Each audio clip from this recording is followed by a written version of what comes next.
Alpha News-ի տաղավարում հյուրընկալվել է մեր ձևով շարժման տնտեսական ծրագրի աշխատանքների համակարգող Աշոտ Վարդյանը։ Բարև ձեզ։ Բարև ձեզ։ Ձեր տնտեսական ծրագրի մասին պիտի խոսենք կետ առ կետ, բայց մինչև այդ 300,000 աշխատատեղերի ստեղծում, 0% հարկ փոքր եւ միջին բիզնեսի համար, դեղերի էժանացում, գյուղմթերքի մթերում, մատչելի բնակարանաշինություն։ Արդյոք տարածաշրջանում ամենացածր բյուջե ունեցող երկրում հնարավոր է այս ամենին հասնել, թե սա իրականանալու է միայն բացառապես Սամվել Կարապետյանի ներդրումների շնորհիվ։ Բարև ձեզ նորից, նախ շնորհակալություն հրավերի համար։ Թեև մեր երկիրը տարածաշրջանում ամենափոքր բյուջեն ունի, բայց դա չի նշանակում, որ այս ծրագրերը իրատեսական չեն։ Ընդհակառակը մենք այս ծրագրերը դրել ենք այն մտքով, որ հենց պետք է իրագործենք հաջորդ 5 տարվա ընթացքում, իսկ իրականում այստեղ հարցը բյուջեն չէ, այստեղ ավելի շատ գրագետ եւ ճիշտ ուղղորդված աշխատանքն է, որը կբերի այս արդյունքների։ Եվ բոլոր այս կետերը, որ մենք առաջարկել ենք, որը որ Սամվել Կարապետյանը առաջարկել է հանրությանը, դուք եթե տեսնեք, հենց այստեղ մենք ունենք նաև այսպես ասած կնիկ, որ երաշխավորված է Սամվել Կարապետյանի կողմից, այո, մենք սրա համար պատասխանատու ենք եւ մենք հավատում ենք, որ այս նպատակները իրագործելի են եւ անկախ նրանից, թե հիմա ինչքան է Հայաստանի Հանրապետության բյուջեն։ Այսինքն առանց ահռելի ներդրումների հնարավոր է երկրի այս բյուջեով, այսպիսի ռեսուրսով հասնել այդ 5 կետերի իրագործմանը։ Ես կարծում եմ այստեղ մի փոքր թյուրըմբռնում կա, որովհետև հիմնական հարցը այստեղ ոչ թե պետական բյուջեն է, որովհետև պետական բյուջեից չեն կատարվելու ներդրումները։ Իհարկե պետությունը որոշակի մասնակցություն մեր տեսլականում պետք է ունենա, բայց դա չի լինելու այնպես, որ պետությունը օրինակ հենց ուղղակիորեն գումար է տալու, ասի գնացեք այստեղ, չգիտեմ, ինչ-որ արտադրական ձեռնարկություն հիմնեք կամ ինչ-որ այլ բիզնես հիմնեք, ոչ։ Պետության մասնակցությունը լինելու է ավելի շատ աշխատանքի տեսանկյունից եւ երաշխավորելու տեսանկյունից, որ մարդկանց ներդրումները պետք է ապահովեն։ Աշխատատեղ ստեղծելու տեսանկյունից։ Այո, բայց այստեղ պետությունը ոչ թե գնալու է օրինակի համար ինքը օրինակ $100 միլիոն ներդրում կատարի, որ ինչ-որ հատվածում կան ներդրում, որ ինչ-որ մեկը գա բիզնեսմեն ներդրում կատարի, այլ ավելի շատ պետությունը ապահովելու է համապատասխան ենթակառուցվածք, համապատասխան տարածք, թույլատնելու է վարչարարությունը, որովհետև այսօր օրինակ եթե դուք փորձեք Հայաստանում բիզնես ձեռնարկություն հիմնել, ճիշտ է, որպես այդպեսին ԱՁ հիմնելը տևում է 2 կամ 3 օր, բայց դրանից հետո դուք այնքան թույլտվություններ պետք է ստանաք պետությունից, որ ձեր մոտ կարող է օրինակ մի հատ պարզ շին թույլտվություն ստանալը 6 ամիս տևի։ Հիմա այս բոլոր վարչարարության թեթևացումը համապատասխան, եթե պետք լինի նաև հարկային խրախուսում, օրինակ խոշոր ներդրումի դեպքում խոշոր ներդրողը, որ դրսից գա, իրան որոշակի զոնաներում հարկային խրախուսում առաջարկելը, նաև ենթակառուցվածքով ապահովելը, համապատասխան տարածքով ապահովելը կբերի ցանկալի արդյունքի։ Բայց այստեղ մի անգամ էլ եմ ուզում ասեմ, որ խոսք չի գնում նրա մասին, որ օրինակ, չգիտեմ, $100 միլիոն ներդրում անի պետությունը եւ ստեղծվի օրինակ $100 միլիոն ձեռնարկություն։ Կարող է օրինակ պետությունը անի $100 միլիոն ներդրում, բայց ստեղծվի օրինակ ես պայմանական եմ թվեր ասում, դրանից 10 անգամ ավելի մեծ ինչ-որ արտադրական հզորություններ կամ ինչ-որ բիզնես։ Շատ լավ, իշխանության գալու պարագայում Աշոտ, այս 5 տնտեսական քայլերին հասնելու եք 5 տարիների ընթացքում, միաժամանակ գործարկելու եք այս 5 քայլերը, թե ամեն տարի յուրաքանչյուրը, ինչ մեթոդաբանությամբ եք։ Այս քայլերը նախատեսված են 5 տարվա ընթացքում իրագործելու համար, սրանք ոմանք ունեն հենց սրանցից ոմանք հենց առաջի տարում ենք մենք նախաձեռնելու, օրինակ հենց այս 0% հարկը փոքր բիզնեսի համար, բայց օրինակ բնակարանաշինության ծրագիրը ինքը կարող է հաջորդ տարի տեղափոխվի։ 300,000 աշխատատեղը մենք օրինակ չենք կարող սպասել 1 տարի հետո սկսել, սա ինքը հենց ամենասկզբից էլ ուղղակի թե անուղղակի կերպով մենք այս աշխատանքը կատարելու ենք։ Էժան դեղորայքը հենց առաջի տարում կատարվի, իսկ բերքի երաշխավորված մթերումը կարող է օրինակ առաջի տարում պիլոտային ծրագիր անենք, հասկանանք ոնց է ծրագիրը աշխատել, երկրորդ տարուց արդեն ավելի մեծամասշտաբ աշխատանք կատարենք ու գնալով ընդլայնենք։ Այդ կետերին դեռ առանձին քիչ անց կանրադառնանք։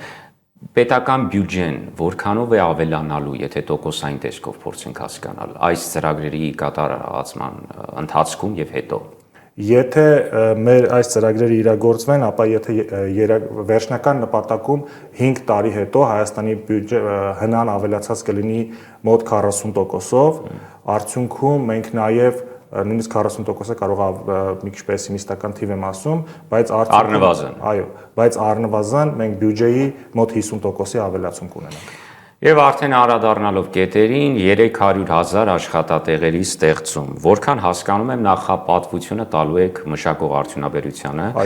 Որ տարիքային խմբերի եւ մասնագետների համար է այս առաջարկը, եթե մշակող արդյունաբերության մասին ենք խոսում։ Մշակող արդյունաբերությունը մենք ունենք առաջի հերթին մենք խնդիրները որ տեսնում ենք դա գալիս է մեր տնտեսության կառուցվածքից, վերջերս մենք շատ ենք լսում, որ օրինակի համար Հայաստանում X թվով աշխատատեղ է ստեղծվել, բայց իրականում երբ որ դուք նայում եք այդ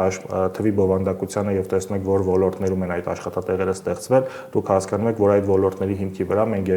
երկար ժամանակահատվածի արդյունքում, այսինքն հաջորդ 10 տարվա ընթացքում կարող է այս տնտեսական աճը չունենանք եւ տնտեսության կառուցվածքը պետք է փոխվի, ավելի արտահանելի ճյուղերը զարգանան, մյուս կողմից մենք ունենք խոշոր ներմուծում, որը մի մասը մենք հավատում ենք, որ կարող ենք տեղական արտադրությունների հաշվին բավարարել, օրինակ դա վերաբերվում է դեղագործությանը, դա մասամբ վերաբերվում է սննդի արդյունաբերությանը, մենք էներգետիկայի ոլորտում որոշ պլաններ ունենք այս հարցի հետ կապված, բայց մենք հասկանում ենք, որ նախ պետք է մեր ներմուծման բացասական սալտոն ապրանքների կրճատվի, նվազեցվի, որ Հայաստանից գումար քիչ արտահոսի, եւ մյուս կողմից մենք հասկանում ենք, որ Հայաստանը պետք է դառնա երկիր, եւ մենք ունենք այդ տեսլականը, որտեղ օրինակի համար դրսից ներդրողը, որը որ ուզում է օրինակ ԵԱՏՄ տարածքներ արտահանում իրականացնի կամ դեպի ներքև արաբական երկրներ եւ միգուցե նաեւ հյուսիսային Աֆրիկա, ապա ներդրողի համար Հայաստանը լինի օրինակ ամենանախընտրելի վայրերից մեկը, որտեղ նաեւ իր կապիտալը ապահովագրված կլինի։ Եվ հիմա այս քայլերը իրագործելու համար մենք պետք է մեծ աշխատանք կատարենք։ Այսինքն 300,000 աշխատատեղ չի նշանակում 300,000 մշակող արդյունաբերության 80,000 մշակող արդյունաբերության ոլորտում են լինելու 80,000-ը այո 80,000 բայց հաշվի առնելով մեր տնտեսության բարդության աստիճանը հաշվի առնելով այն մասնագիտական ներուժը որ մենք ունենք այս պայդրությամբ մենք տեսնում ենք որ դրա մի գերակշիռ մասը լինելու է տեքստիլում եւ սննդի արդյունաբերությունում որոշակի մաս մենք տեսնում ենք ծանր արդյունաբերություն 220,000-ի մասին է խոսքը դա 80,000-ի մասին է դրանք բոլորը մշակող 220,000-ը այնտեղ կա 20,000 աշխատատեղ նախատեսված հենց IT ոլորտի համար մենք այդտեղ էլ ծրագիր ունենք թե ոնց անենք որ IT ոլորտը զարգանա եւ կարողանա դրսից խոշոր ներդրում իրականացնել իսկ IT ոլորտն ներողություն ինքնակարգավորվող ինքնազարգացող երևույթ չի արդյոք իհարկե ոչ եթե դուք նայեք աշխարհում ներդրումների տեսանկյունից ամենախոշոր ներդրումները որտեղ են պահանջվում դուք մենք ունենք մի շփոթմունք որ Հայաստանի IT ոլորտը դա այն IT ոլորտն է որը մեզ պետք է Հայաստանի IT ոլորտը ինքը իրականում ունի մի մեծ թերություն դա նաև որ ոլորտում կապիտալ ներդրումներ որպես այդպեսին քիչ են կատարվում եւ ոլորտը հիմնականում զբաղված է դրսի աշխատանքի outsource կատարելով, ինչը իր հետ բերում է նրան, որ մենք բարդ աշխատանք չենք կատարում, բայց IT ոլորտը աշխարհում ամենակապիտալ ինտենսիվ ոլորտներից մեկն է եւ այնտեղ մեծ սովորաբար մեծ աշխատատեղ ստեղծելու համար 100-200,000 ներդրում։ Այսինքն այն ինչ որ դուք առաջարկում եք դրսի շուկայի համար աշխատանքի մասին չէ։ Ավելի շուտ նրա մասին է, որ դրսի շուկայի համար մենք կարողանանք նաեւ արդեն product արտադրել։ Մենք պատրաստ ենք մասնագետներ, հետո գնանք դրսի ներդրողի հետ խոսենք, դրսի ներդրողին ասենք ամբողջական product-ի տարբերությունը։ Գիտեք ինչ, մենք ձեզ կարանք 20,000 շատ լավ մասնագետ տալ, որը արդեն 2-3 տարվա աշխատանք հիմա այդպես չէ հայես։ Հիմա այդպես չէ։ Հիմա այսինքն դետալային, ինչ որ ծրագրի, ինչ որ soft-ի Հիմա 3%-ը Հայաստանում է արտադրվում որոշ հաջողված ստարտափեր, բայց եթե դուք նայեք, օրինակ մեր IT բումը վերջի տարիների եկավ 2022 թվականից հետո Մեր IT գծով արտահանումը 2021 թվականին եղել է $300 միլիոն ընդամենը։ 2022 թվականի ռուս-ուկրաինական պատերազմից հետո այդ թիվը կտրուկ բարձրացավ 700 միլիոն, հիմա բարձրացել հասել է $1 միլիարդ կարգի։ Բայց այդ աճը դանդաղել է, որովհետև հիմնականում դա կապված է նրա հետ, որ Ռուսաստանում գտնվող որոշ ընկերություններ, որոնք չէին կարող արդեն աշխատել եվրոպական ընկերությունների հետ, ռելոկացիա արեցին դեպի Հայաստան եւ նրանց մի մասը մնաց Հայաստանում։ Բայց որպես այդպիսին դա IT ոլորտի զարգացման ապագա մենք չենք կարող նայել։ Իսկ արդյոք զարգացման ապագայի մասին չի վկայում այն, որ իշխանությունները Nvidia-ի հետ են պատրաստվում գործակցել Հայաստանում չիպերի արտադրություն եւ այլն։ Nvidia-ն ինքը իրանով մի բացառիկ դեպք է, թեև շատ լավ դեպք է, բայց ինքը իրանով մի բացառիկ դեպք է, որը նաեւ ունի այնտեղ անձնական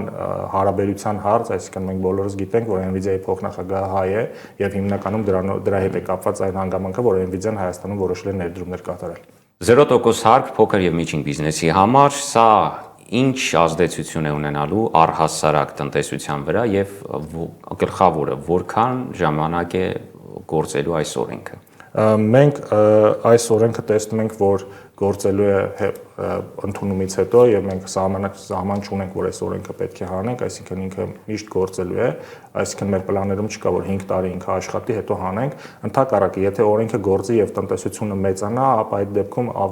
նաև բիզնեսներն են խոշորանալու եւ հետեւաբար ավելի փոքր է լինելու այդ 120 միլիոնը, որ հիմա կա։ Իսկ սահմանափակում չի լինելու։ Ոչ, սահմանափակում չի լինելու, այսինքն երբ որ տնտեսությունները նաև միջև 120 միլիոն շրջանառություն ունեցող ընկերություններին է սա վերաբերում եւ շրջանառության հարկին է վերաբերում։ Հիմա երբ որ մեր տնտեսությունը մեծանա եւ բիզնեսներն էլ խոշորանան, այսինքն այս 120 միլիոնը դառնալու է ավելի փոքր թիվ եւ պետության կողմից այդ ցանկությունը այս շրջանառության հարկը նորից հետ վերադարձնելու էլ ավելի քիչ է լինելու եւ մեր նպատակը դա է։ Հետևաբար,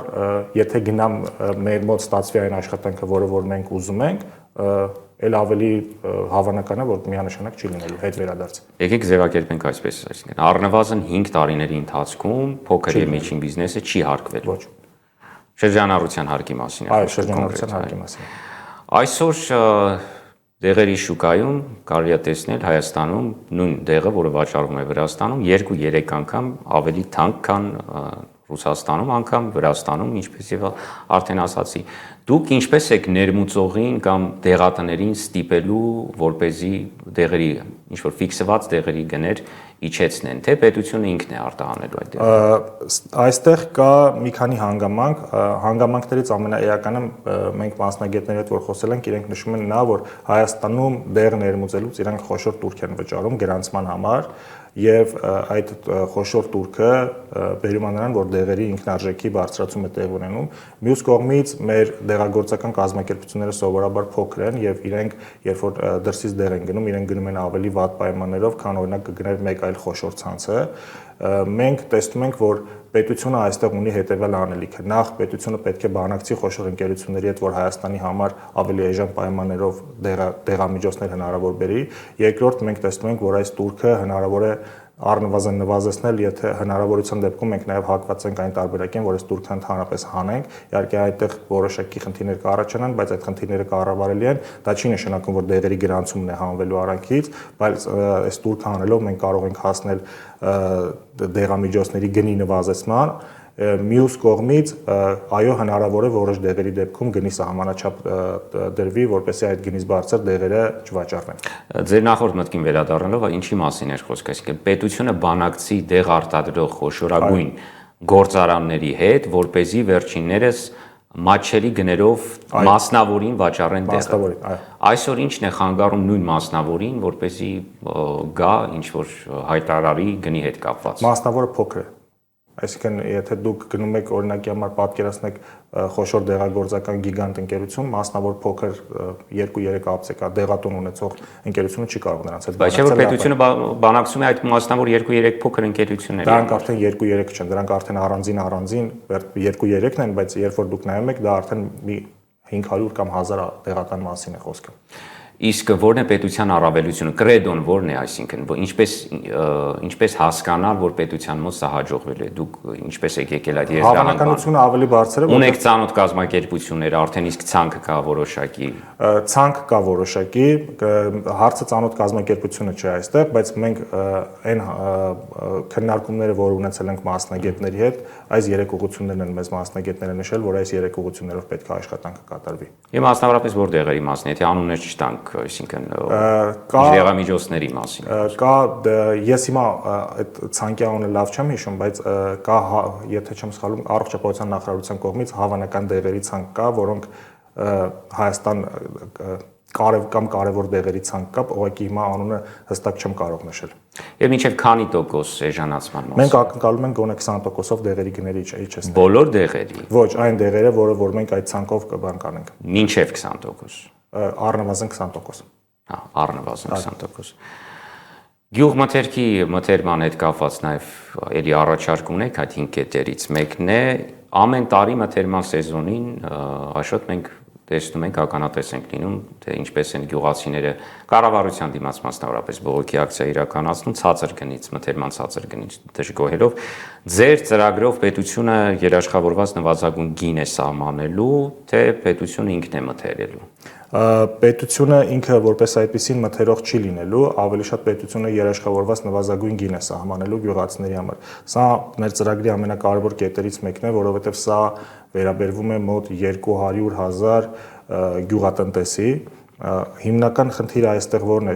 գյուղացիների եկամուտի ստաբիլիզացիան է, այսինքն մենք ակնկալում ենք, որ սրանով մենք կհասնենք բերքի, քանակի եւ գնի կայունացման, ինչը մեզ թույլ կտա նաեւ այս հիմքի վրա ունենալ արդեն սննդի մշակող արդյունաբերություն եւ կկարողանանք դրսից բերել վերազգային կազմակերպությունների, ովքեր Հայաստանում կտեսնեն, որ կա կայուն մատակարարում հումքի, կա կայուն շուկա, կա կայուն օրենսդրական միջավայր, կգան այստեղ ներդրում կկատարեն եւ արդեն սնունդը կկարողանան վերամշակել եւ Հայաստանից արտահանել։ Այսինքն պետությունը միջնորդ է դառնալու դրսի շուկայի համար։ Այո, առաջին հերթին մենք միայն Հայաստանի Եկեք ավելի առարկայական։ Գյուղացին խաղող է մթերել, խաղող է արտադրել եւ հիմա ունի սպառման խնդիր։ Ինչ է անում այդ դեպքում պետությունը։ Գյուղացին խաղող է արտադրել եւ ինքը ունի բերքի խնդիր։ Երբ որ ինքը գնում է օրինակ կոնյակագործի մոտ, կոնյակագործը ասում է, որ ես ունեմ շուկայի խնդիր եւ ես չեմ կարողանալու այսքանը արտադրել, որովհետեւ դուք ինձ տարբեր տարի, օրինակ նախորդ տարի լավ էր, ես կարողանում էի արտահանեմ, բայց դուք օրինակ ինձ բերք չէիք կարողանում մատակարարել, ես ձեր հետ պայմանագիր չեմ կարողացել կնքեմ, ես ձեր հետ հույս չեմ կապում։ Մենք պետք է հասնենք նրան, որ համ գյուղացիների մոտ լինի բերքի կայունացում, համ կոնյակագործը ինքը կարողանա իր բերքը արտահանել։ Դրա համար նրան պետք է նոր արտահանելի շուկաներ տանել, օրինակի համար այդ դեպքում մենք պետք է սկսենք գինեգործներին խրախուսելուց նրանց էքսպոներ տանելուց, որպեսզի հայկական գինին օրինակ ծանոթ լինի տարբեր երկրներում, շուկան ավելի մեծ լինի եւ գինեգործը իրան կարողանա թույլ տալ մեծ քանակով խաղողներ, մեծ քանակով պաշարումներ։ Սահմանում տալ, հա, այսինքն այստեղ մենք ավելի շատ խոսում ենք երաշխավորված ուրեմն մթերման մասին, թե խոսում ենք երաշխավորված ինչ որ X գնով մթերման մասին։ Երաշխավորված X գնով մթերման մասին։ Բայց այդ X գինը կարող է անընդհատ փոխվել։ Կարող է անընդհատ փոխվել, բայց այդ գինը այնպես չի փոխվելու, որ գյուղացուն ձեռ չտա։ Մոտավորապես այսպես պատկերացրեք, եթե դուք օրինակ ներմուծում եք 1000 տոննա խաղող եւ այդ խաղողի տատանումը դուք պատկերացնեք, որ կարող է լինի 700-ից 1300 միջակայքում, բայց դուք տարեկան կարող եք պայմանագիր կնքել օրինակ դրսի ընկերության հետ, որի հետ ձեզ տարեկան դուք չեք կարող պայմանագիր կնքել, որ ես քեզ մի տարի 700 տոննա խաղողի գինի կմատակարարեմ, մյուս տարին 1300 տոննա խաղողի գինի կմատակարարեմ, բայց դուք հասկանում եք, որ ձեր տատանողականությունը 30% է եւ դուք որոշում եք, որ կարող եք այդ 30%-ի չափով պաշարում իրականացնել, բայց այդ իրականացրած պաշարումը բերելու է նրան, որ օրինակի համար մթերողը ծախսեր է կրելու լրացուցիչ։ Հետևաբար դուք պետք է հասնեք նրան, որ առաջին մթերողը կարողանա այդ ծախսերը կրել։ Միգուցե պետությունը ինքն էլ նաև որոշակի ձևով օժանդակի, բայց երկրորդ պետությունը այդ մթերողը կարողանա տարեկան 1000 այդ լիտրը, 1000, չգիտեմ, տոննա խաղողից ստացված գինին կարողանա արտահանել Հայաստանից դուրս։ Իսկ դրա համար նրան պետք է ավելի մեծ շուկա, իսկ ավելի մեծ շուկայում լինելու համար նա պետք է մասնակցի էքսպոների եւ հայկական օրինակ արտադրանքը պետք է ավելի ծանոթ լինի։ Հիմա էքսպոներին բավականաչափ մասնակցություն կա։ Ես չէի ասի, որ բավականաչափ մասնակցություն կա հիմա էքսպոներին։ Բայց եթե դուք հայկական տաղավարները նայեք, իրանք միշտ էքսպոներում ամենաթույլերից են։ Այսպիսի մի հարց, եթե մեր մթերքը հետաքրքրեր դրսի շուկային, արդյոք Հայաստանում չէր ստեղծվի մասնավոր կազմակերպություն, ով շահեկան իր համար ուրեմն եւս մեկ եկամտի աղբյուր կստեղծեր դրանով միջնորդ հանդիսանալով դրսի շուկայի հետ։ Շատ ճիշտ հարց եք տալիս, հիմնական խնդիրը այստեղ այն չէ, որ հայկական մթերքը ինքը իրանով հետաքրքիր չէ։ Հիմնական խնդիրը այն է, որ կայուն միջավայր չկա, որպեսզի ներդրողը գա եւ այդ ներդրումը կատարի։ Հիմա եթե ինքը օրինակ ներդրողը դրսից գա, ինքը պետք է հարաբերվի 200,000 փոքր տնտեսվարողի հետ։ Իսկ մեր այս քայլի շնորհիվ մենք կհասնենք նրան, որ ինքը կհարաբերվի օրինակ 50, բայց ավելի խոշոր տնտեսվարողի հետ։ Որտեւ սրան զուգահեռ ստեղծվելու են նաեւ մթերման կայաններ, որոնք ավելի ստանդարտացված կերպով են այս բերքը ընդունելու։ Եվ դուք գալու եք հարաբերվելու եք ընկերության հետ, որը ավելի խոշոր է։ Երբ որ պետությունը երաշխավորում է կամ այսպես իր ձեռքն է դնում այդ բոլոր ոլորտների վրա, 5-ի մասին է խոսքը, արդյոք այստեղ մտավախություն չունի ձեր թիմը, որ ցանկացած ձախողում այլևս պետությանն է վերագրվելու։ Գյուղատնտեսության հարցում իհարկե հիմա էլ է այդպես, բայց մասամբ մասնավորին է տրված այն, ինչ որ հիմա դուք պատրաստվում եք ստանձնել։ ցանկացած ձախողում այստեղ լինելու է այն ձախողումը, որ մենք ուղղակի չենք կարողանալու եղած մակարդակից ավելի բարձր մակարդակի հասնել։ Այսինքն ավելի վատ չի լինելու, այսպես ասած։ Ավելի վատ չի լինելու, բայց առնվազն մենք գոնե հույս ունենք դրանով, որ կհասնենք ավելի բարձր մակարդակի։ Եվ հետեւաբար մեր ձախողումը լինելու է ոչ թե այն, որ այս ոլորտները ավելի վատ են դառնալու, այլ մեր ձախողումը կարող է լինել այն, որ մենք չկարողացանք հասնել մեր նպատակներին։ Այսինքն մեր մրցակիցը այստեղ մենք ենք։ Մեր առաջարկած ծրագրերն են եւ մենք պետք է հասնենք մեր առաջարկած ծրագրերին։ Մատչելի բնակարանաշինություն եք առաջարկում 5 ծրագրերից մեկի համաձայն։ Տեսեք, Աշոտ, մատչելի բնակարան ասելով Հայաստանի Հանրապետության քաղաքացիները, հատկապես վերջին շրջանում, առնվազն 7-8 տարի է, ով ասում է մատչելի բնակարան, պատկերացնում է ծայրամասերից մեկում գտնվող ինչ-որ մի քառակուսի մետրից բաղկացած ինչ-որ մի տարածք, որը խարխուլ է, անձրևներից տուժում է, կամ պատկերացնում է էլիտար շենքում, այսպես կոչված էլիտար շենքում մի բնակարան, որտեղ 2-3 ամիս հետո արդեն խնդիրները ի հայտ են գալիս եւ պարզվում է, որ շինարարական մեծ ուրեմն խնդիրներով է կառուցվել այդ շենքը։ Ինչպես եք պատկերացնում գնի իջեցումը եւ այստեղ բնակարան ասելով ինչ պետք է հասկանալ, ինչ որակի բնակարան։ Մենք պատկերացնում ենք միջին որակի բնակարան, որը շենքը լինելու է միանշանակ, տեսեք, առնվազն սեյսմակայունության հարցը մեզ դրդում է, որ պետք է Հայաստանում նոր բնակարաններ կառուցվել։ Եվ հետեւաբար կառուցել նոր բնակարաններ, որոնք ունենան սեյսմակայունության խնդիր, դա աբսուրդ է։ Դա ընդհանրապես չի քննարկվում, այսինքն նոր բնակարանները պետք է ունենան բարձր սեյսմակայունություն, որ Աստված մի արարած է հավանակ երկրաշարժի դեպքում մենք խնդիր այդտեղ չունենանք։ Իսկ որ մենք խնդիր ունենք Երևանում, տարբեր գնահատականներով մոտ 80% է Երևանի բնակարանների ունեն սեյսմակայունության խնդիր։ Հիմա գանք երկրորդ հարցին։ Մենք այս խնդիրը հասկանում ենք, որ պետք է լուծենք, բայց մենք չենք պատկերացնում, որ դրանք պետք է լինեն գերթանկարժեք բնակարաններ, դրանք պետք է լինեն միջին խավի համար նախատեսված բնակարաններ, որոնք հասանելի կլինեն։ Մեր հաշվարկները ցույց են տալիս, որ եթե գնանք մենք մեր առաջարկած տարբերակով եւ օրինակ չշարունակենք ներկա ծրագիրը, որը արդեն կարելի ասել կասեցվել է, մենք ավելի պետության համար ավելի մատչելի տարբերակով կկարողանանք հասնել այն մեր ուզած նպատակին, որպեսզի մեր քաղաքացիները բնակարան կարողանան գնել, մոտավորապես 3 անգամ ավելի քիչ կնստի դա պետության վրա, քան այն տարբերակով, որ հիմա օրինակ գնում են տոկոսների եկամտային հարկի վերադարձի տարբերակով։ Բայց այդտեղ բում կա։ Շինարարական բում կա այդ ամենի շնորհիվ։ Մեր հաշվարկները նաև ցույց են տալիս, որ շինարարին նույնպես ձեռք է տալու այստեղ ներդրում կատարելը եւ մենք երբ որ ծրագիրը հաշվարկում ենք թե պետությունը ինչքան ծախս պետք է կատարի, որպեսզի այս 20000 բնակարանը քաղաքացիները հակված լինեն գնելու, բայց նաև հաշվարկել ենք օրինակ հավանական շինարարը, որը 20000 բնակարան եք առաջարկում այս ծրագրով։ Այո, դա որպեսզի պատկերացնեք մոտ 500 մետրը 500 մետրի վրա ինչ որ քառակուսի տարածքում հնարավոր է տեղակայել։